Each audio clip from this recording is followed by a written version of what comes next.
A cena política brasileira vive dias de enorme tensão, e no centro desse turbilhão está Jair Bolsonaro, ex-presidente da República, agora réu em um julgamento histórico no Supremo Tribunal Federal. Acusado de conspirar contra a democracia e de liderar um suposto plano golpista, Bolsonaro se vê cercado por processos, restrições e uma série de acusações que, se confirmadas, podem levá-lo à prisão por décadas.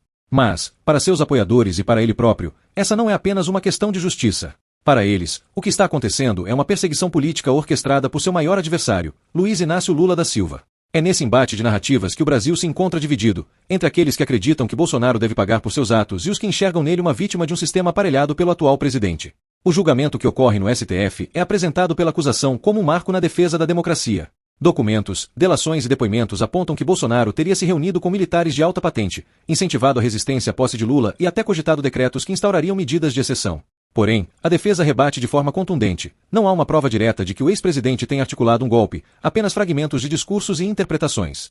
E é justamente nesse espaço de dúvida que cresce a narrativa da perseguição política. Para Bolsonaro e seus advogados, tudo o que está sendo feito contra ele tem um objetivo claro: eliminar do jogo eleitoral o nome que ainda representa a maior ameaça a Lula e ao Partido dos Trabalhadores. Essa linha de raciocínio encontra eco em parte significativa da sociedade brasileira. Bolsonaro, apesar de ter deixado a presidência em 2022, continua sendo uma liderança popular. Pesquisas de opinião mostram que ele mantém uma base fiel de apoiadores que o consideram vítima de uma injustiça, e que veem nas decisões do STF e do atual governo uma tentativa explícita de calar a direita e impor um projeto de poder único. O discurso da perseguição, portanto, não é apenas uma estratégia jurídica, mas também política. Fortalece a ideia de que o ex-presidente é um mártir, alguém que está pagando um preço alto por ter enfrentado as elites tradicionais e exposto às falhas do sistema.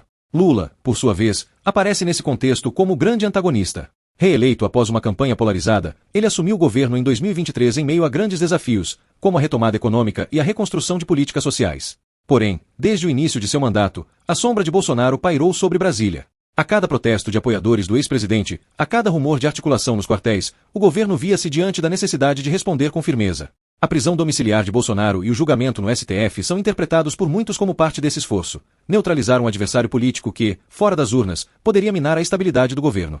Para os críticos, Lula estaria usando sua influência política para transformar adversário em inimigo, e a justiça em arma. A comparação entre o passado e o presente também alimenta essa narrativa.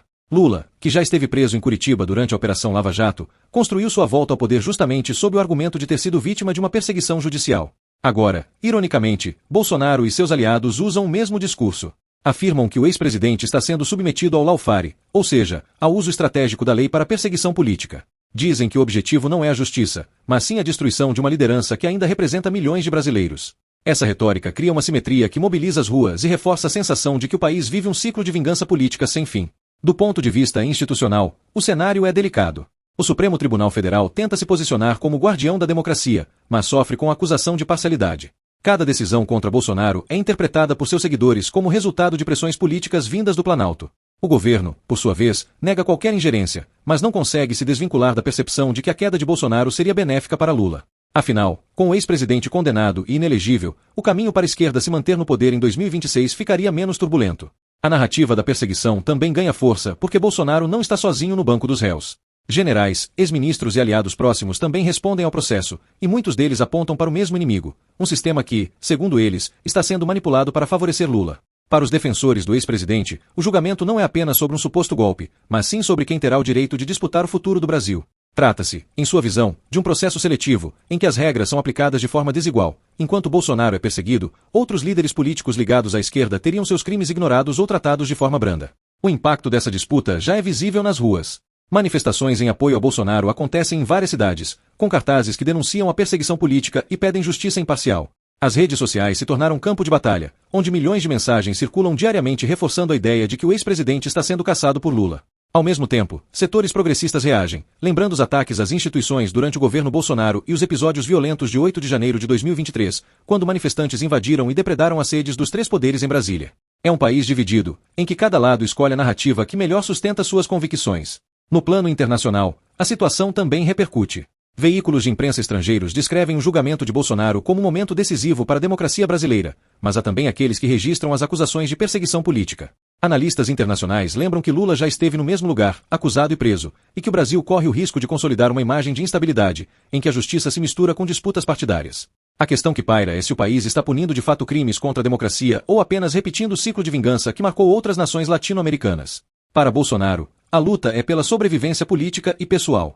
A cada audiência, a cada decisão judicial, ele sabe que o futuro se aproxima rapidamente.